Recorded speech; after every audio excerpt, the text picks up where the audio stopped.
old-timer. Entertain us here. Careful, boys. A mocking experience is the fastest way to get humbled by it. Black Belt asked, an old veteran to fight as a joke.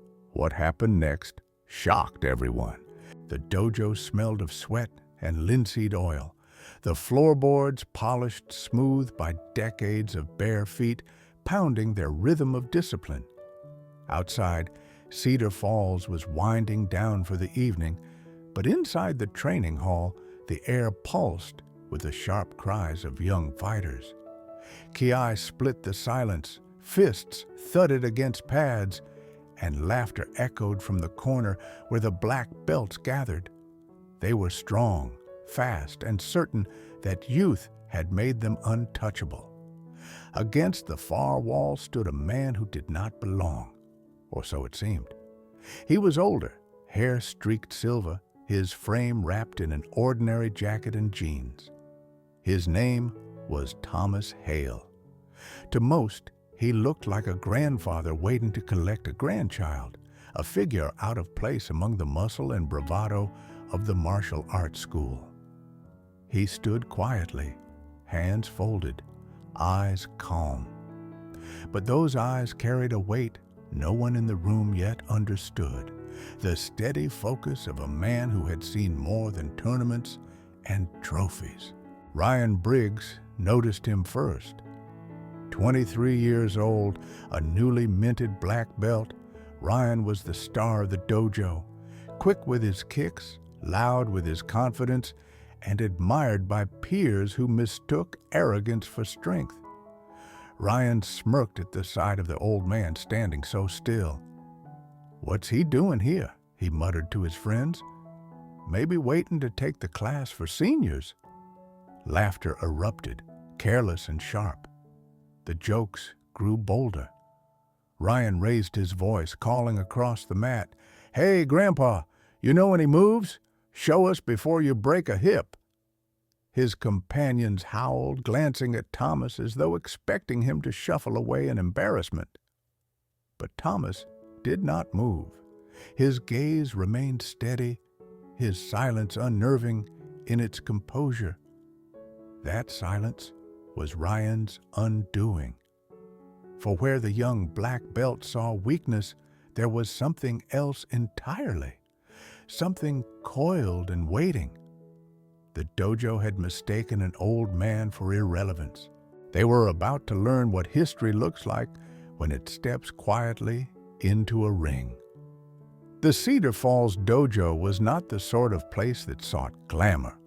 It stood in a modest brick building on the corner of Maple and 3rd, its windows clouded from years of condensation rising off hard training sessions.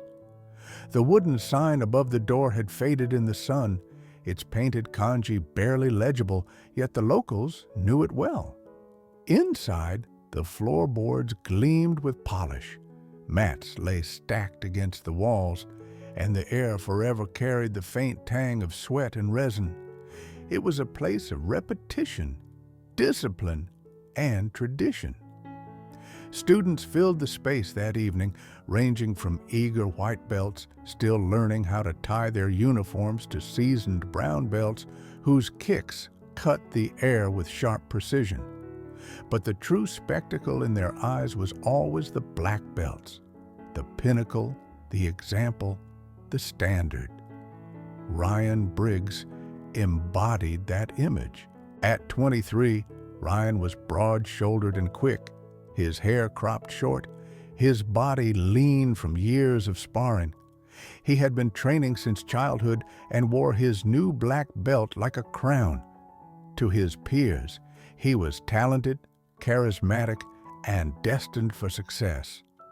To his instructors, he was promising but reckless, his arrogance too often outweighing his discipline.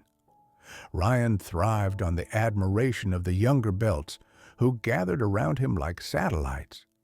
He enjoyed being the loudest voice in the room, whether demonstrating a technique or mocking an opponent. Thomas Hale was his opposite in every visible way. At 62, Thomas stood tall, but carried the inevitable stoop of time. His hair was salt and pepper, his jaw rugged, his clothes plain, a gray t-shirt tucked neatly into worn jeans, a jacket folded over one arm. There was nothing to suggest martial prowess, no patches, no stripes, no medals. Yet, something about him felt deliberate, as though every step, every breath was measured. His eyes were his most striking feature, pale blue, watchful, calm. He did not seek attention. He absorbed the room quietly, as if cataloging every movement. Most students dismissed him as an onlooker, perhaps a grandfather waiting to drive someone home. But Ryan could not ignore him. It irritated him that this stranger neither flinched at his jokes nor seemed impressed by his demonstrations. To Ryan, indifference was worse than mockery. It felt like disrespect. The other characters in the dojo played their part in the unfolding tension. Coach Alan Pierce, the head instructor, was a wiry man in his 50s who valued humility above all else. He had built his dojo on the belief that martial arts were about respect and control, not spectacle. Watching from the far side of the room, Alan noticed Thomas, but said nothing. Years of teaching had sharpened his instincts, and he recognized a certain poise in the older man, though he could not yet place it. Among the students, whispers began. "Who's the guy by the wall?" A white belt muttered to his friend. "Looks like somebody's grandpa." Others snickered, following Ryan's lead. Soon the air buzzed with a mix of curiosity and derision. Thomas stood unmoved, his silence neither defensive nor embarrassed. He simply observed, posture upright, arms folded loosely, breathing slow. It was the bearing of someone who had spent a lifetime learning how to wait. Unknown to them all, Thomas Hale carried a past few could imagine. He had been a colonel in the U.S. Army's Delta Force, a man whose name circulated quietly in military circles, attached to missions that never reached the papers. To his brothers in arms, he was called the Ghost of the Valley, a soldier who could move unseen and strike with precision, then vanish before the dust settled. He had spent decades honing skills that were not meant for display in dojos, but for survival in the harshest crucibles of conflict. He had retired years ago, retreating into civilian obscurity, but the habits never left him. The watchful eyes, the calculated steps, the silence that carried more weight than speech. Tonight, he was not here to draw attention. He was here simply to watch, to reflect, perhaps to relive echoes of the discipline that had once defined his life. But Ryan Briggs would not allow that silence. His pride bristled at being ignored, and he was determined to force a reaction. The stage was set. Youth against age, arrogance against patience, noise against quiet. None of the students yet realized that the most unassuming man in the room was the one who understood combat better than all of them combined. Ryan Briggs could not leave the silence alone. Each time he demonstrated a flashy kick or snapped a loud command during drills, he stole quick glances toward the wall where Thomas Hale stood. Each time, the old man gave no sign of notice, no nod, no smile, not even a flicker of interest. It was as though Ryan were invisible. The indifference festered. Between rounds, Ryan leaned close to his circle of admirers, his voice pitched just loud enough for Thomas to hear. "Watch closely," he said. "Maybe the old guy will learn something before he heads back to his rocking chair." The younger belts laughed, nervous at first, then louder when Ryan smirked in approval. The head instructor, Alan Pierce, raised an eyebrow but said nothing. He had learned long ago that pride burned itself out faster when given rope. Still, he kept one eye on the far wall, curious how long Thomas would endure the taunts. Later, during a grappling exercise, Ryan paired off with another black belt, eager to show off. They circled, locked arms, and Ryan executed a swift takedown. He pinned his opponent and grinned at the younger students watching from the sidelines. "Textbook," he boasted. "No one escapes that hold." A voice floated from the corner, low, calm, almost conversational. "Your elbow is exposed." The words cut through the air like a blade. Heads turned. For the first time, Thomas had spoken. Ryan froze, startled, and in that split second, his partner rolled, hooked the exposed arm, and reversed the position. Suddenly, Ryan was flat on his back, pinned, his boast crumbling into dust. The room erupted in surprised laughter, not cruel but undeniable. Ryan scrambled to his feet, his face burning red. His eyes darted to Thomas, who had not moved, arms still folded, expression unreadable. The silence was worse than mockery. "Lucky," Ryan spat, brushing himself off. "That was luck." But the seed of doubt had been planted, and everyone in the dojo felt it. From then on, the atmosphere shifted. The jokes faded. Students stole cautious glances at the old man, whispering questions. Who was he? How had he seen the flaw in Ryan's technique so effortlessly? Even Alan Pierce found himself studying Thomas more closely, intrigued by the precision of his single observation. Ryan, however, could not let it rest. His pride had been wounded in front of the entire class, and he needed to reclaim control. That evening, as drills ended and the mats cleared, he strode across the floor toward Thomas. The students hushed, forming a loose circle, anticipation buzzing in the air. "You think you know something," Ryan said, his tone sharp, his chest puffed. "How about you step out here and show us? One round, just you and me." Gasps rippled through the students. Some smiled nervously, others looked uneasy.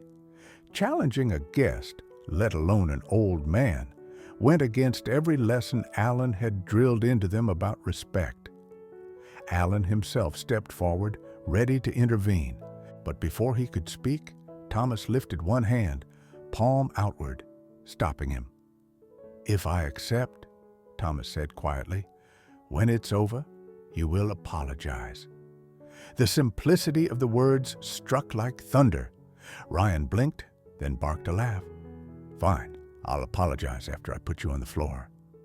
Alan hesitated, torn between stopping the spectacle and allowing the lesson he sensed was coming. In the end, he let the silence answer. The students shuffled back, forming a wide circle around the mat. Phones remained in pockets. No one dared break the gravity of what was about to unfold. Thomas stepped forward slowly, removing his jacket, folding it neatly, and placing it by the wall. Beneath, he wore a plain t-shirt tucked into worn jeans. There was no GI, no belt, no sign of rank, only the quiet confidence of a man who needed none. He bowed lightly, not as a show, but as habit, then raised his hands with palms open, relaxed. Ryan cracked his knuckles, his grin returning. "Don't say I didn't warn you." He bowed stiffly, then launched forward with the speed of youth and the arrogance of certainty. The dojo held its breath. The first clash was about to reveal whether the old man was truly what he seemed or something else entirely. Thomas did not flinch as Ryan lunged. He had already read the younger man's intent, not from the strike itself, but from the tightening of shoulders, the narrowing of eyes, the impatient breath before motion. To Thomas, these were not attacks. They were declarations shouted in advance. He stepped aside, letting Ryan's momentum carry him past, a simple pivot that required almost no effort. The dojo gasped, but Thomas's mind had slipped elsewhere. Every movement he made now was guided by decades of memory, lessons carved into muscle and bone.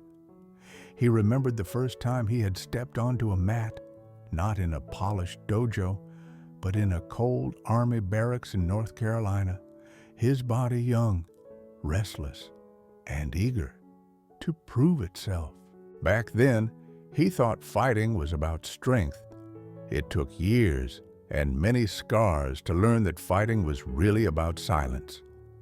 Born in 1961 in a steel town outside Pittsburgh, Thomas had grown up in a world of hard edges. His father worked double shifts at the mill. His mother kept food on the table with quiet resilience. Thomas learned discipline early, waking at dawn to help, returning home to homework scrawled under tired eyes. He was no prodigy, just determined. When the chance came to enlist, he seized it without hesitation. The military offered escape, but more than that, it offered purpose. By 21, he had qualified for advanced training. He was smaller than many of his peers, but what he lacked in bulk, he made up for in endurance and precision. He listened more than he spoke, watched more than he moved. Instructors noticed. They pushed him harder, sent him to schools that demanded everything: ranger training in the Georgia heat, parachute jumps in desert winds, long marches under packs that crushed lesser men. Through it all, Thomas learned to conserve, to measure every ounce of energy, to see openings where others saw obstacles. His path led him into the Delta Force, missions classified, countries unnamed, nights spent in silence broken only by the whisper of radios. There, Thomas's gift revealed itself fully. He could read opponents as if their bodies spoke a language only he understood. A twitch of a hand, the tension in a jaw, the angle of a stance. These were as clear to him as words on a page. He was not the fastest, not the strongest, but he survived because he understood patterns. His comrades called him the Ghost of the Valley, a man who slipped through combat unseen, who returned when others did not. But war carried a cost. He buried too many friends, wrote too many letters to mothers and wives. Each mission etched lines into his face. Each loss pressed weight onto his shoulders. After 28 years, he stepped away, carrying medals he never displayed and memories he rarely spoke of. Retirement did not mean peace. It meant learning to live in silence once more.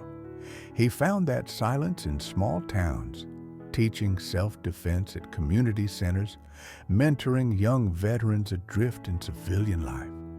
He never sought attention, never claimed his past. He preferred to stand at the edge of rooms, watching, listening, guiding only when needed. His power was never in what he did, but in what he withheld until the right moment.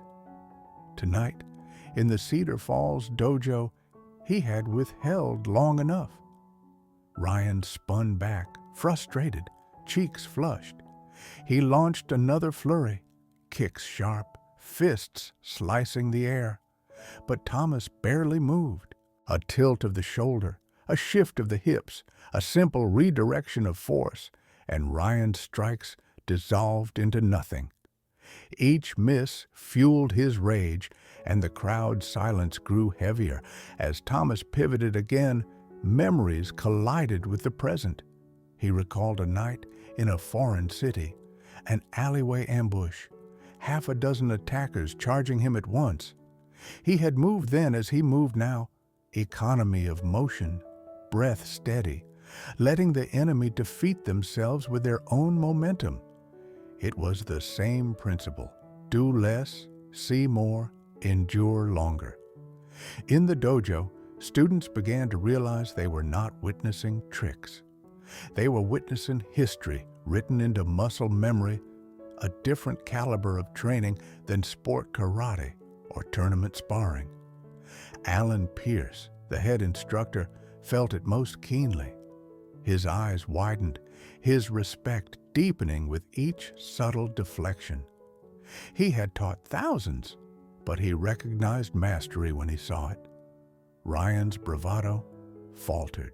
He lunged again, and again Thomas redirected him. A gentle push at the shoulder, a brush at the wrist, enough to send him sprawling. No strikes, no violence, only control. The lesson was being written on Ryan's body, one fall at a time. The younger students whispered among themselves, "Who is he? How does he move like that?" The old man who had seemed irrelevant minutes before was now a mystery none could ignore. Thomas allowed no triumph to touch his face. Inside, though, he knew this was no longer about Ryan. It was about every student watching, every arrogant young fighter who thought power came from noise. They needed to see that real power was quiet, measured, unflinching. For Thomas, this was the same mission he had always carried, not to dominate, but to protect, not to boast, but to teach.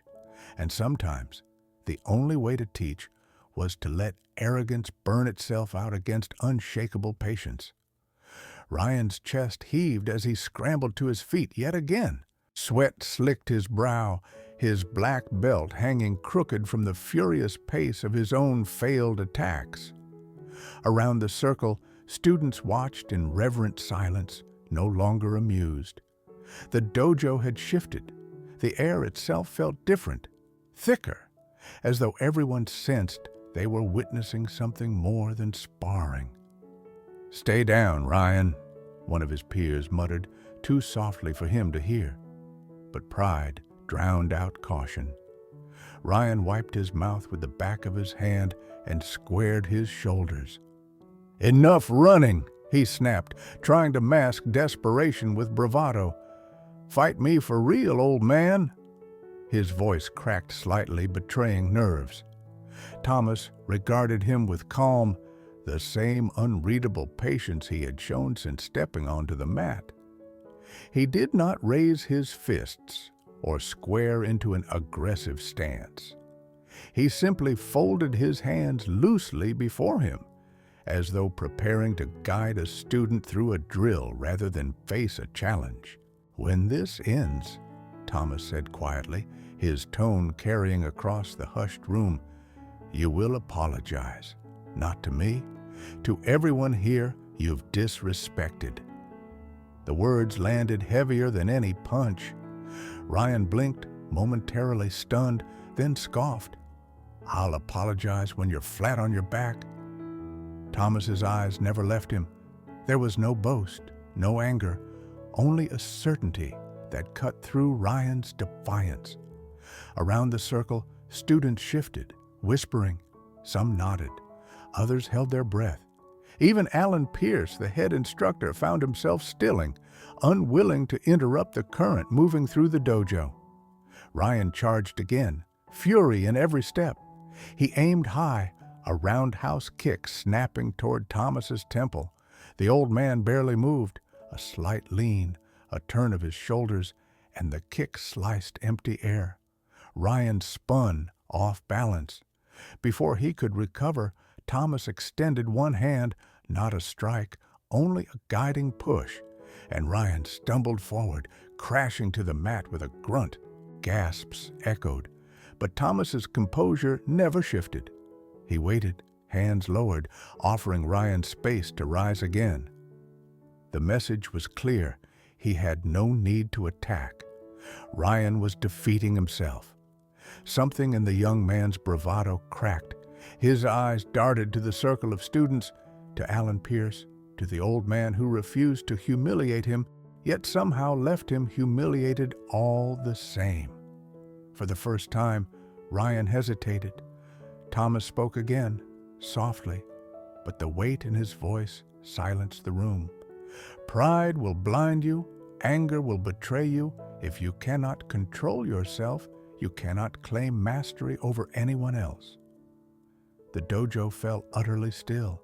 Even the youngest white belt felt the truth in those words. Ryan's fists trembled at his sides. His chest rose and fell rapidly, the fight draining out of him not from exhaustion, but from realization. The turning point had come. The question now was whether Ryan would learn from it or break against it. Ryan's fists curled tight, his jaw clenched so hard it trembled. He wanted to lunge again, to prove himself in front of the students who once looked at him as untouchable.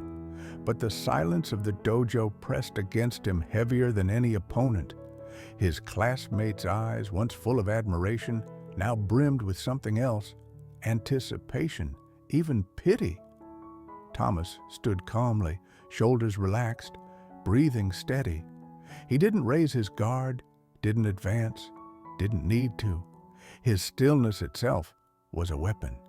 It was the composure of a man who had seen storms Ryan couldn't imagine, of someone who understood that control, not force, decided the outcome of every battle. Ryan roared, trying to drown the weight of silence. He sprang forward with a flurry of strikes, jabs, hooks, a spinning kick he usually saved for demonstrations. The air cracked with his speed, his muscles coiled with youth and fury, but Thomas barely moved. A turn of his hip let the jab slide by. A tilt of his chin let the hook glance at nothing. When Ryan's kick came, Thomas stepped just enough to redirect the momentum, and Ryan staggered sideways, nearly tumbling. The students gasped. Some clapped hands over mouths. Ryan was fighting the air, his power spent against emptiness. Thomas's hand lifted once, palm open, pressing gently against Ryan's shoulder as he spun. The push was so light it seemed impossible, yet it sent Ryan sprawling flat on the mat. He scrambled up, face crimson, chest heaving, sweat flying from his brow. Again he attacked. Again Thomas flowed aside. And again Ryan found himself thrown not by force, but by the gravity of his own momentum. Each failed strike carved deeper into his pride. The dojo fell into a reverent hush. They were watching something they had never seen before, not combat for points, not sparring for sport, but mastery that transcended competition. Thomas spoke at last, his voice calm, even as Ryan struggled on the floor. Strength without control is nothing. Technique without humility is wasted. You fight your own shadow, Ryan, and it is beating you. The words stung sharper than any strike. Ryan's eyes burned, but his body shook with fatigue. He launched one last desperate charge, screaming as he swung. Thomas sidestepped, pivoted, and with a single sweep of his leg, guided Ryan's own weight to the ground. Ryan landed hard on his back, the air bursting from his lungs. He lay there gasping, arms spread, the ceiling lights blurring above him. Thomas stepped back, not pressing the advantage. He waited, patient as ever, his breathing measured. His silence spoke louder than triumph. Alan Pierce, the head instructor, stepped forward but stopped short. He recognized what was happening. This wasn't his lesson to end. This was a reckoning playing out before every student, a living example of what martial arts truly meant. Ryan tried to rise but collapsed again. His chest heaved, his arms trembling. At last, he dropped his gaze, unable to meet Thomas's eyes. I can't," he muttered hoarsely. "I give up." For a moment, no one moved. Then the realization swept through the dojo. The black belt who had strutted with arrogance had been undone without a single punch thrown. The silence deepened, but this time it carried awe, not tension. Thomas knelt slowly, not to gloat, but to offer Ryan a hand. His palm was steady, fingers scarred from a lifetime of trials. Ryan hesitated, then grasped it, allowing himself to be pulled up. The gesture was simple, but to everyone watching, it was profound. "You owe them an apology," Thomas said, his voice firm but not unkind. "Respect isn't earned by shouting. It's given by how you treat others." Ryan swallowed hard. His pride twisted, but something inside him cracked wider, the knowledge that he had been wrong. He turned, facing the circle of students. I'm sorry," he whispered, louder this time. "I disrespected you all. I disrespected what this place stands for. I won't make that mistake again." The students nodded, some even smiling faintly. The lesson had struck deeper than any kata. Thomas rose, his face composed. He had revealed nothing of his past, yet the mastery on display had spoken enough. To the students, he was no longer just an old man by the wall. He was something else entirely, a living embodiment of discipline. But before the dojo could exhale, a voice rose from the back, tremulous with recognition. "I know him," said an older man, Harold, a veteran who had been quietly attending classes for fitness. His eyes widened, misted with awe. "That's Colonel Thomas Hale, Delta Force. They called him the Ghost of the Valley." The dojo froze. Students stared, mouths open. Ryan's knees nearly buckled as the weight of truth settled on him. He hadn't just challenged a veteran martial artist. He had mocked and fought a legend whose name echoed in military history. The silence was complete, thick with revelation. And Thomas, the man they had dismissed as a quiet stranger, stood calm and unassuming, as though the title meant nothing to him. The revelation spread through the dojo like a shock wave. Whispers hissed from student to student, disbelief etched on every face. Colonel Thomas Hale, Delta Force, the Ghost of the Valley, names that carried the weight of campaigns and stories too dangerous to ever reach the evening news. Ryan staggered back, his legs trembling. Just minutes earlier, he had strutted like a conqueror, mocking the quiet old man. Now he stood exposed, a boy who had mistaken arrogance for strength. His mouth opened, but no words came. His pride, once so loud, had been silenced completely. Thomas did not advance, did not gloat. He simply regarded Ryan with the same calm he had shown from the start. That silence was heavier than any scolding, because it forced Ryan to confront himself. His friends, once quick to laugh at his jokes, now avoided his eyes. The younger belts, who had looked up to him, turned their faces away. Respect had left him as swiftly as breath leaves a lung. Ryan's chest heaved. His voice finally cracked into the stillness. I'm sorry," he whispered. The words tumbled out raw, stripped of bravado. "Sir, I didn't know. I didn't understand." Thomas inclined his head slightly, acknowledging the apology but offering no easy forgiveness. "Now you do," he said. "Respect is not optional. It is the foundation of every art worth practicing and of every life worth living." Alan Pierce, the head instructor, stepped forward at last, his eyes filled with both shock and gratitude. He bowed deeply to Thomas. "Colonel Hale," he said, voice thick, "it is an honor." The students followed instinctively, bowing as one. The sight was humbling. An entire dojo, united in reverence, bent before the quiet man they had overlooked. Ryan's face burned crimson as he bowed too, his arrogance shattered. But in that humiliation lay the seed of something new, a chance at humility, at growth. Whether he seized it or squandered it was his choice. Thomas turned, lifting his jacket from the bench with unhurried grace. Without fanfare, he slipped it over his shoulders. He did not linger for praise or questions. He had delivered his lesson, and that was enough. As the door closed behind him, the dojo remained bowed, the silence heavy, not with shame now, but with respect. Ryan had fallen, but the entire room had risen with understanding. The door shut softly behind Thomas Hale, and the dojo lingered in silence long after his footsteps faded down the hall. No one dared speak at first. The air was heavy, not with tension, but with reverence, as though they had glimpsed something rare and unforgettable.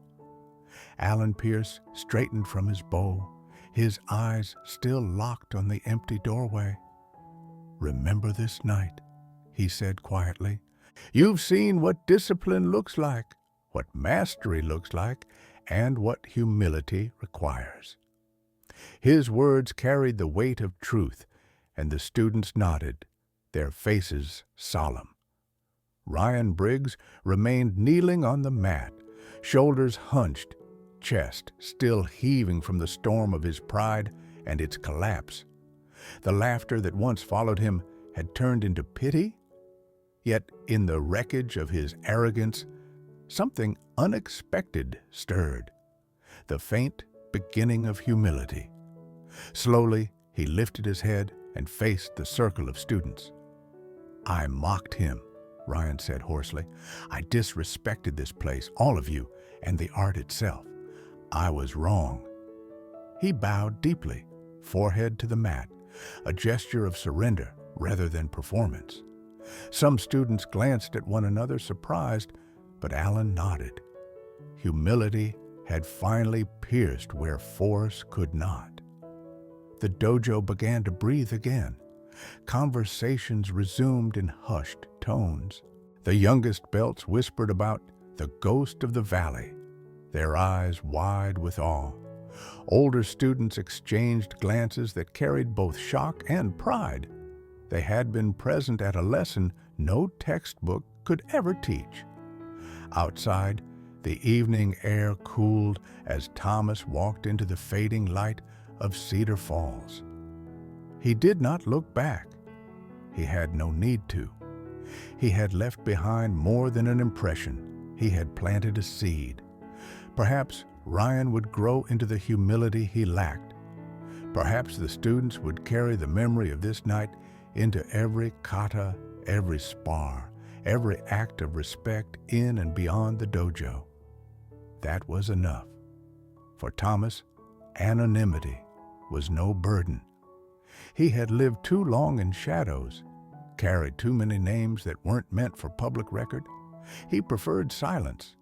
Yet every now and then, when history brushed against arrogance, he stepped forward not to fight, but to remind the world of a truth as old as combat itself. Strength is loud, real power is quiet, and respect, once forgotten, must always be restored. The dojo lights dimmed, the mats cooling beneath bare feet, but the lesson endured. Greatness sometimes stands unnoticed at the edge of the room, waiting for the moment when silence must finally speak.